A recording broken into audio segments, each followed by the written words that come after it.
The whole idea of it even being a musical was something that no one believed in. And in fact, when we first approached Tim Rice on the first pass of the music the first sort of hit of the music was Tim Rice looking at it. We brought Elton John in. Elton wrote the songs, and we had 5 songs written, and we're still not convinced that the thing was viable actually as a musical, that it would even work at that level. The songs, pretty much the ones that you would know, I Can't Wait to Be King, Can You Feel the Love Tonight, Circle of Life. Circle of Life. And we didn't know, those were the sort of 3 that came in first, and we didn't know quite how they would fit into it, even though those were the songs written. And it was then that we involved Hans Zimmer. We said, you know, Hans, would you just score the movie, and would you help with the arrangements of the songs? Then Hans found really what many of us feel is the key and the entire center of what the tone and the feel of the movie is and its spirit, which is Lebo M.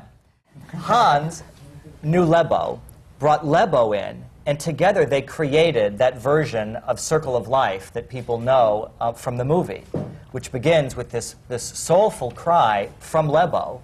The only element of the movie that's been played in every language around the world as we add other voices to it. It's always Lebo starting the movie. And that's really the soul of what the movie became. And suddenly, it was like a door opened.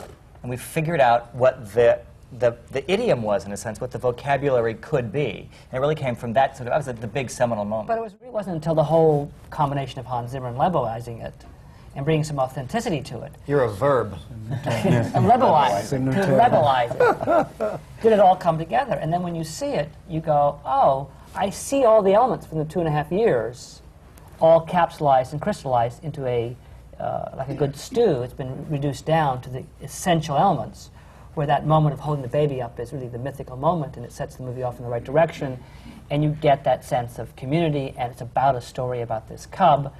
And that, I think, is the fundamental nature of the piece. And I think that's been helped. We would literally go into the studio and hang out, relax, and sometimes play around with ideas and throw them on deck and shelve them.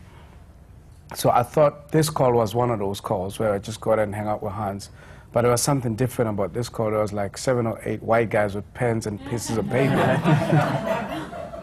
And that was not a regular hangout session. So anyway, and I noticed Tim Rice was there. It was the very first session I was in. I knew the name, but I couldn't figure out the name. The face, I couldn't figure out the name. And then someone proceeded to explain to me what we were about to do, and they showed me a clip, which is the very first clip of from the beginning of the Lion King up to the end where the Lion King logo comes in. That's the first thing I saw. And I think it was in black and white then, if I'm not mistaken. But we talked about it a lot with Hans while they were doing the producer thing.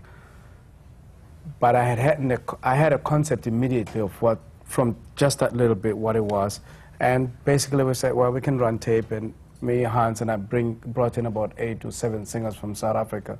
And we created the first thing that you hear when the movie starts. And basically that's what I did it as a demo, and I left for South Africa. I think 7 or 8 months later, Hans called me, or someone called me from Los Angeles. And that's when I got a script sent to me in, it was not even a complete script. There was never a complete script for this thing.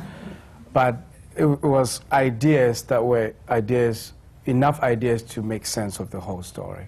And I read that on my way to Los Angeles. I was really blown away by it, and immediately, I guess, became really personal with the story, because it was very relevant to me as an artist, but also, more importantly to me, it was very relevant to me as a South African artist, and in context with what was happening in South Africa at that time.